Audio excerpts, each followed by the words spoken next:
ಅತ್ಯಾಚಾರ ಕೇಸ್ ಆರೋಪಿ ದೇವರಾಜೇಗೌಡ ಪೊಲೀಸ್ ಕಸ್ಟಡಿಗೆ 2 ದಿನಗಳ ಕಸ್ಟಡಿಗೆ ಪಡೆದ ಪೊಲೀಸರು ಜಿಲ್ಲಾ ಕಾರಾಗೃಹದಿಂದ Holenarasipura DYSP Ashok ಕರೆದೊಯ್ದಿದ್ದಾರೆ.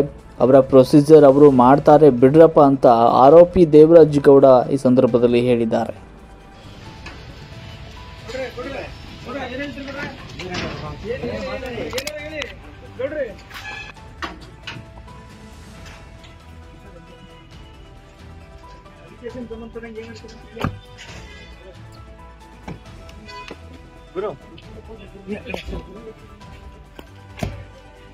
Sir warrant